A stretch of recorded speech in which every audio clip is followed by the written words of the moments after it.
Imagine missing your client's important meeting just because you forgot to check the calendar.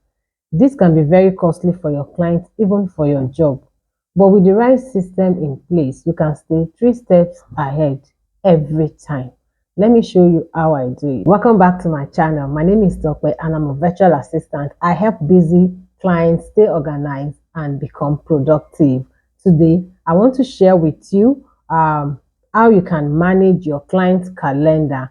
That is calendar management for if you are a beginner virtual assistant or you are struggling with keeping up with your client's calendar. I'll show you in a step-by-step process, okay? Don't forget to subscribe to my channel and also drop a comment if you have any questions. I'll be happy to attend to them. Also like this video and share with your friends. So without wasting time, let's get into what we have for today. Tools that you can use to manage a client's calendar, okay? We have Google Calendar, we also have Outlook, we have Calendly. So you can use any of these tools, but for the purpose of this tutorial video, I'll be using Google Calendar because it's very common. It's what I use personally also to manage my own schedule, okay? And I'll be walking you through a step-by-step process. To get started, the first thing that we need to do is to log into our calendar, where you and to go about this, you will just search in your Google Chrome calendar.google.com, then you click on it. Okay, so it gives you this interface. Now let's do a quick run of this interface. You will see here create, you will see here the a calendar showing date and other stuff. Then you will see here some events that I have for this time and this date. You will also see here a drop down which shows week. So it's telling us that we have a week view presently, which we can change to either day, month, year, or as we want it. Then you also have other things here like Google Apps, and you have your account here. Okay, so by the left hand side here, we also have some other things. You have the highlight Calendly event. So actually I connected my Calendly to my Google Calendar. Okay, and you will see some of my calendar, some of my tasks. I will have my main calendar, birthdays, clients, family, task, and other things. So when you have your own, depending on what you've created, that's what it will come up by this left hand side. Now to get started, for you managing your client's calendar, all you need to do is to have access to your client's calendar. And there are two ways by which this can happen. It is either you had your clients and your clients give you the permission to, use use your client's email to add to create this calendar, okay? Or your clients create the calendar as their own hand and add you as someone that will be managing the calendar. They will give you access to what you can do and what you cannot do. All right. So let's look at these two ways. So the first one is you want to click on other calendars and you want to click on subscribe to calendar. So when you say subscribe to a calendar, you must first of all have access to a calendar. So let's assume that I don't have my client's email, is not on this list, and I want to have access to the calendar. So this is an email. Then I'm going to add this and click on it. So you can see here that you do not have access to this email's calendar. Now, what do I need to do? I will now type a message. Kindly give me access.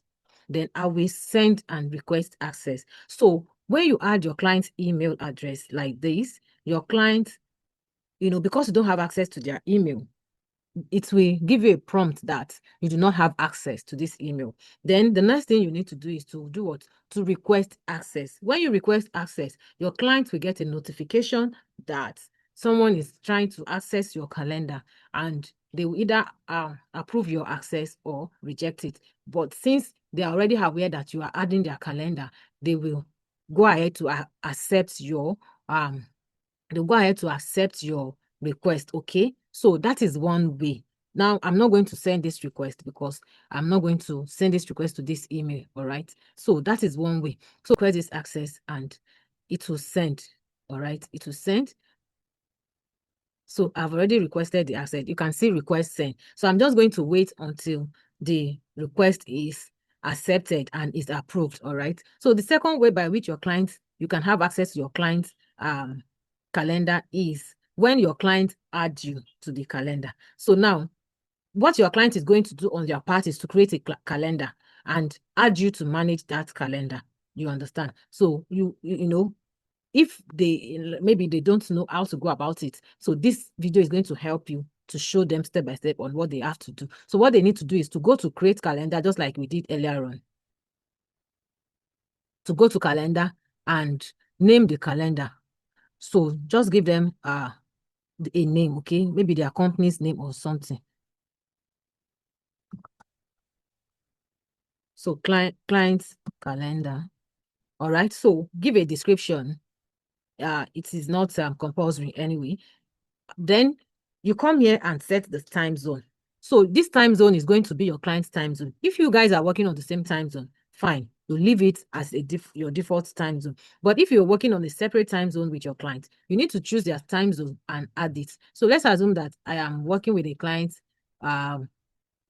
maybe Pacific time or something, or Eastern time. So I'm just going to add the time zone, but you can still set this uh you know, after. You can leave this for now and set it later, all right, if you wish. Then you will go ahead and create the calendar. So if your client wants to follow this format and they don't understand how to go about it, you can show them this step-by-step process. So you can see that client calendar successfully created. Then you can go ahead and do configure, all right? So you will see on the list by the left-hand side there that the client calendar has been added. So I will click on it to further set it up, okay, to actually reflect what I want, right? So first thing is, like I told you, your client needs to add you to this calendar for you to be able to manage it. You can see that I am the owner of this calendar. So I can add one person or more people. So all I need to do is, you will see down there, add people and groups. So I will click on add people. Then I'll select the people that I want to add. So I've selected their email already. Then I will click on the permission. You can see permissions here. So what permission do I want this person to have? So remember that your client is the one that is going to be doing this one, to give you permission to manage this calendar. So you can see only for free, busy, hide details. So they will give you the permission they want you to have, either just to see what is in the inbox or in the calendar, just to see. They don't have to, you cannot make any changes, or see all event details. Do you understand? You can also, they can also give you permission to make changes to events. It means that you can edit events or make changes and manage sharing. So it means that you can share calendar, you can make changes, you can do other things. So this is like the highest level of permission, while this see only free or busy time is the lowest level of permission. So your clients will give you permission based on the level of permission that they want you to have on their calendar, the level of control they want you to have on their calendar. So for this, I'm picking make changes and manage it, because I want to assume that I want this my virtual assistant, my assistant, to have full control, so that they can do other things, in my absence. All right. So you can see that, of course, you can add more people, but one is okay for me now. Now that we have added permission, so what else do we need to do? Access permission for event. Okay, so you can make available to public. You can make this available to public. It means that probably if they want to, you want the other people to see your events, you can click on it, and you will always get a shareable link that you will share to these people, so that they can see when you're busy and when you are not busy, or when your client is busy or when they are not busy. So get notification, you can add to get notification whenever there's an event created or there's a change of events. All right, and so on and so forth. There are other things so that you can do here. So you can also integrate. So by default, Google Meet is integrated to this calendar. So in case you want to have a meeting, we'll see how you can create events and meetings, okay, and our appointment. Google Meet is by default integrated, but if you are not going to be using Google Meet, maybe you're going to be using Zoom, then you will need to copy the Zoom link and paste in your description box. We will see that. All right. So when you are done with this setting, remember that we've set our time zone, we have the description, we have the name of the calendar and other things. Okay. So we will just go back. All right. Now, let's look at how we can create events. So your client is going to have a meeting with certain people. How do you create this event? Now, what you need to do is come to create up here by the left-hand side. So you click on events. All right. Click on events. Name the event meeting with team. All right. So pick a date for this event. Just pick a date. All right.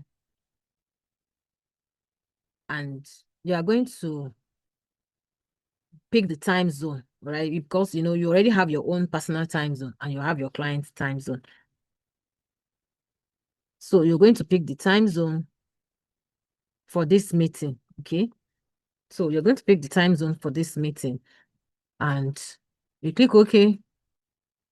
Then you can add guests. So if you already have a list of guests or people that should attend this meeting, you have their email, you will be you will add them. So we click on add guest, then you start typing their emails one after the other. Okay, so you type all their emails here and you will choose if you're going to use online meeting, online video conferencing, and if it is going to be Google Meet, you choose. But if it is not, you don't need to choose this. Just leave it as it is.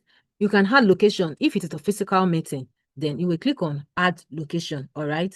Then you add your location. If it is still an online meeting, and it is not happening on Google Meet and maybe on Zoom or other platform video conferencing, all you need to do is to add the description. Okay. Add the description and under the description, you had your link. So remember that this meeting should be created under your client's calendar. You understand? Because it is not, by default, it is your own personal calendar that's going to show. So you come here and choose your client calendar, all right? Then you can choose to color it for easy access and easy viewing for visuals to easily get what is going on the calendar. Then you click on save. When you are done, you click on save. So you can see that this meeting has been created. You will see the color code right here. Okay, so that is that with creating an event. You can also create a schedule. All right, you can create a schedule. So from your client's calendar, you can share this calendar. You can see settings and sharing. You can hide and you can do that. So to create an appointment again, you come to here. You can create task. It's very similar to creating an event. So okay, so we can see already that to create an appointment, it's a premium feature. Okay, it's a premium feature and it's not available for free use. Okay, it's not available for free use, and since uh, I'm on free tier, I cannot have access to it. Okay, so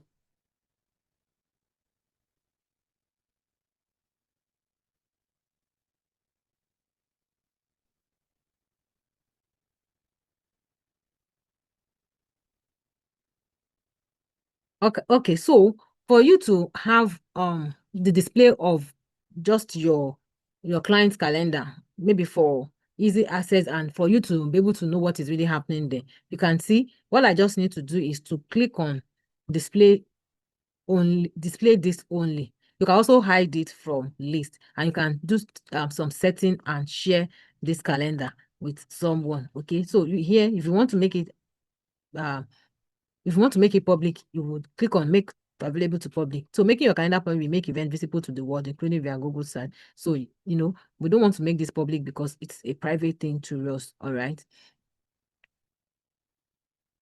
So because it's a private thing to us, and if there's other settings that you need to set, this is where you will set it. So basically, this is where you can easily manage your Google Calendar. Yeah, Google Calendar. Okay. So access events and permission, you know, automatically add invitations to this calendar. So if you have invitations and it is linked to that email, you can easily automatically add it. Okay. Also accept invitations. You don't have to to to to set this to auto accept, because it is not every invitation you want to accept. All right. So you can still integrate your calendar with other uh calendars like Calendly.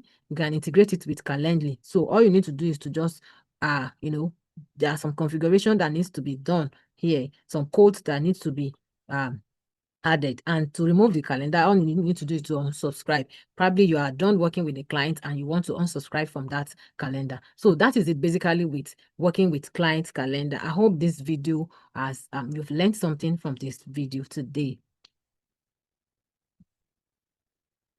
Are you a beginner virtual assistant? What part of calendar management are you struggling with? Or you're just starting out and you are learning? Let me know in the comment section. Did you learn something new today? Or are you still struggling with calendar management? Or do you have a particular calendar tool that you would like me to talk about? Drop it in the comment section. I will respond to all your comments. I will see you again in my next video. And before I go, don't forget to subscribe, like, and also share this video. Bye.